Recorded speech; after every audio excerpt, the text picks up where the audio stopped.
नमस्कार, मैं हूं अनूप मिश्रा और आप देख रहे हैं न्यूज़ टुडे नेटवर्क। और न्यूज़ टुडे नेटवर्क में आज हमारे साथ बात करने के लिए बरेली शहर की एक खास शख्सियत मौजूद है, संजीव जिंदल जी, जो साइकिल बाबा के नाम से जाने जाते हैं। और आइए उनसे बात करते हैं। संजीव जिंदल जी, आपका स्वागत है। बहुत बहुत बहुत धन्यवाद आपका, बहुत बहुत धन्यवाद। क्या वजह है साइकिल चलाने की? मुझे घूमने का तो बहुत शौक था और जब आप नेचर को देखने का, लोगों से बातचीत करने का शुरू से ही मुझे बहुत शौक था। बीच में मतलब जब मैंने बिजनेस स्टार्ट करा तो मेरे पास टाइम नहीं था, फिर छोटे भाई ने बिजनेस संभाल लिया। तो फिर मैंने कार में बैठ के, आप लोगों से बातचीत नहीं कर सकते, कुदरत को भी नहीं देख सकते, तेज स्पीड से आप निकल जाते हो, कुदरत को एंजॉय नहीं कर सकते। तो मैंने सोचा इसके लिए साइकिल लेकर कुदरत को देखा जाए, लोगों से बातचीत करी जाए। तो इस कारण से मैंने 7 साल पहले साइकिलिंग शुरू करी और मैं सुबह मॉर्निंग में सनराइज़ की मैंने बहुत फ़ोटो डाले हैं सोशल मीडिया पर। लगातार 6 महीने लगातार डेली लोगों को सनराइज़ दिखाया, कुदरत देखने का शौक था। लोगों से मजदूर आते हैं, फल वाले आते हैं, वो मीठे के गुच्छे बेचते हुए लोग आते हैं, कपड़े बेचने वाले साइकिल पे आते हैं, उनके साथ साथ बातचीत करते आता हूँ, उनको सामाजिक मुद्दे समझाता हुआ आता हूँ, जनसंख्या के बारे में बातचीत करता हूँ। बातचीत करने का मुझे लोगों से बहुत शौक है और अपनी बात उन तक पहुँचाने के लिए मैं रैली नहीं कर सकता था। और यदि उनको आपने अपनी बात पहुँचानी है तो आपको उन जैसा बनना पड़ेगा।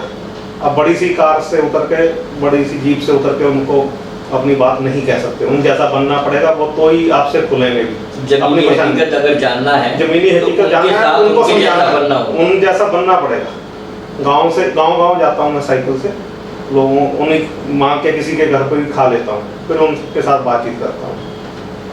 तो ये मेन कारण था साइकिलिंग का, मेरा ये शहर मेरा मेन कारण नहीं था। जब आप ग्रामीण इलाकों में जाते हैं, साइकिल से जाते हैं, तो क्या कुछ देखने को मिलता है? क्योंकि जब हम गांव के बारे में देखते हैं, जब हम कभी भी बाहर से जाते हैं तो गांव का नज़ारा देखने में बहुत सुंदर लगता है बाहर से, कि हरियाली होती है। लेकिन अंदर जब हम जाते हैं तो हम देखते हैं आज भी हमारा जो गांव है वो काफ़ी पिछड़ा हुआ है। नहीं, अब ऐसा नहीं रहा है। अब गाँव के अंदर की सड़कें लगभग पक्की हैं और जा खड़ंजा पड़ चुका है या टाइल लग चुकी है, और गांव वाले भी बहुत उसको साफ रखने की कोशिश करते हैं।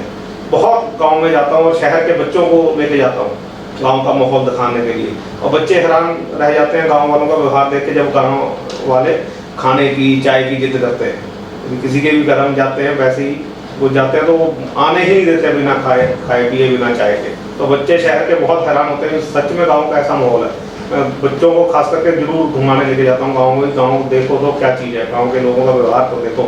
शहर और गाँव में आज भी बहुत फर्क है। पिछड़ापन ऐसा नहीं है उनकी, घर के अंदर तो जरूर कह सकते हो, बाहर सड़कें वगैरह इस कई गाँव की शहर से भी अच्छी है। ये 2 साल जब कोरोना का रहा, लॉकडाउन रहा, इस दौरान भी क्या आप लोगों के बीच गए, साइकिल चलाई? साइकिल के कारण ही, शायद आपको मालूम नहीं है मेरे बारे में, साइकिल के कारण ही बरेली से एक भी मजदूर जो दिल्ली से आ रहे थे 2 साल पहले वाली कोरोना लहर में, एक भी मजदूर या जो भी आ रहा था भूखा प्यासा नहीं जा सका। हम पुलिस से बचते बचाते हुए साइकिलिंग करने गए बड़े बाईपास पर, तो हमें वही पूरा सैलाब पैदल चलते हुए दिखाई दिया। लौट के आए, तुरंत बैग में जितने बिस्कुट और पानी ले जा सकते थे लेकर गए। और अगले दिन से एक बड़ी मुहिम, एक हमारी आवाज़ फाउंडेशन करके बच्चों की ही संस्था है, उनको मैंने कहा इस तरह के विषय में बड़े भाईपास लोग घर घर अनाज बांट रहे थे। मैं कहा ये घर घर बांटना बंद करो, चलो बड़े भाईपास पे सेवा करते हैं। 20 दिन लगातार हम टोल प्लाजा पे रहे फतेहगंज वाले, 20 दिन लगातार। ना बच्चे मेरे ना मैं, हम कोरोना से बिल्कुल नहीं डरे। और फिर लोग हमारे साथ जुड़ते रहे, फिर हम ड्यूटी बांटते रहे, भी 7 से 9 हम खड़े रहे। आप चलते गए, कारवा बढ़ता गया। सोशल मीडिया में बहुत साथ दिया। 9 से 10 ये लोग बांटेंगे, 10 से 11 ये बांटेंगे। इस तरह से एक भी मजदूर, आप विश्वास करिए, भूखा प्यासा नहीं दिया बरेली से 2 साल पहले वाली लहर। 7 साल पहले जब आपने साइकिलिंग शुरू की, तब उत्तर प्रदेश में समाजवादी पार्टी की सरकार थी। 7 साल के बीच में हमने ये देखा कि 5 साल योगी की सरकार रही और एक बार फिर से उत्तर प्रदेश में योगी जी की सरकार रही। क्या इन 5 सालों में बदलाव यूपी में आपको नजर आया? किस तरह का बदलाव? जैसे विकास की बात की जाए। नहीं, मैंने बताया सड़कें तो गांव की बहुत अच्छी हुई हैं, पर एक बड़ा मुद्दा सड़कें नालियाँ काफ़ी मेंटेन हुई हैं, पर ये गोवंश वाला मुद्दा बहुत बड़ा मुद्दा है। जब मैं गांव में भी कैमरा लेके चलता हूँ तो गांव वाले मुझे घेर लेते हैं। वो पहले तो मुझे पत्रकारी समझते हैं, मुझे घेर लेते हैं, इसकी फ़ोटो खींचो, पहले ये गोवर्स की फ़ोटो खींचो, इनसे बहुत परेशान है, ये फ़ोटो आपकी लोग छापना। ये एक नेगेटिव पॉइंट है, बाकी बहुत से पॉजिटिव पॉइंट हैं गाँव में। इसके अलावा अगर हम यूपी को बात करें, यूपी के अलावा क्या देश के अन्य राज्यों में भी आपने साइकिल चलाई है, तो वहाँ का एटमॉस्फेयर, वहाँ का जो माहौल है, उसके बारे में आपसे जानना चाहेंगे किस तरीके का? किस बार माहौल तो बहुत तरीके का, साइकिलिंग के बारे में या साइकिलिंग के बारे में तो जानना ही चाहते हैं। साथ में यूपी के अलावा अगर हम अन्य स्टेट्स में जाते हैं तो वहाँ पे डेवलपमेंट की अगर बात करें, एजुकेशन की बात करें, एजुकेशन में यदि आप बरेली शहर देखोगे, एजुकेशन में तो अपना पर्टिकुलर बरेली शहर बहुत आगे है। यहाँ तीन मेडिकल कॉलेज हैं आज की डेट में, 16 बताते हैं इंजीनियरिंग कॉलेज हैं। एजुकेशन का एक मुद्दा भी होता है। अब जैसे आप गुजरात में जाओगे, वहाँ पब्लिक में ही एजुकेशन, मैं अभी 6 दिन गुजरात में लगा के आया हूँ पिछले महीने। वहाँ एजुकेशन का लोगों में शौक नहीं है, उनका एक ही डायलॉग है, धंधो करना है, धंधो करना है। तो उस चीज़, हाँ, बिजनेस माइंडेड लोग हैं, तो उस चीज़ का भी फर्क पड़ता है जी। तो यूपी का शुरू से ही रहा है, ईस्टर्न यूपी आपको मालूम ही है, फाइनेंशियली इतना स्ट्रॉन्ग नहीं है, तो उनका शुरू से ही रहा है कि हमें जॉब करनी है। तो एजुकेशन के में तो हम लोग आगे हैं ही हैं बहुत सी स्टेट्स में। साउथ में जरूर है, शुरू से ही है एजुकेशन करते, गुजरात में कम है। गुजरात में इंडस्ट्री बहुत ज़्यादा है उनको, और वो पार्टनरशिप बहुत जल्दी करते हैं। गुजरात देश में प्रदूषण एक सबसे बड़ी समस्या बनती जाती है, और ऐसे में जब हम साइकिल की बात करते हैं तो बहुत अच्छा लगता है, क्योंकि साइकिल चलाने से सेहत भी अच्छी होती है, आप स्वस्थ भी रहते हैं, प्रदूषण भी नहीं होता है। और लोगों को समझ तो नहीं आ रहा, कई इस तरह के लोग हैं, कई बीमारियों से ग्रस्त हैं। उनको जैसे बटलर प्लाजा में कई व्यापारी हैं, वो रहते इधर हैं राजेंद्र नगर में, या उधर कचहरी में वकील हैं, या सर्विस क्लास हैं बहुत बैंक में, या किसी तरह की सर्विस क्लास सिविलाइज में सर्विस करते रहते हैं राजेंद्र नगर। लगभग 5 किलोमीटर बैठता है, वो सुबह 5 किलोमीटर जाके साइकिल से जाएँ, वहाँ जाके अपनी खड़ी करके शाम को अपना साइकिल से आएँ, पैसे भी बचेंगे, पोल्यूशन भी बचेगा। पर लोगों को समझ नहीं आता है। एक अपने प्रेस्टीज भी बहुत ज़्यादा है, दिखावा भी बहुत ज़्यादा है। साइकिलिंग करने से लोग टोकेंगे, अरे पेट्रोल के पैसे नहीं है क्या, अरे इसमें काय का टोकना, आज का तो ये फैशन भी हो गया, मुझे तो किसी ने नहीं टोका, मैं भी फाइनेंशियली पोजीशन मेरी सही है, मैं भी चला सकता हूँ कार। आजकल मैं इतनी गर्मी में रेगुलर दिन में जब कहीं भी जाता हूँ पेमेंट को या अपने व्यापार के लिए साइकिल से ही जाता हूँ। और लोग तो साइकिल चलाने का फायदा क्या है?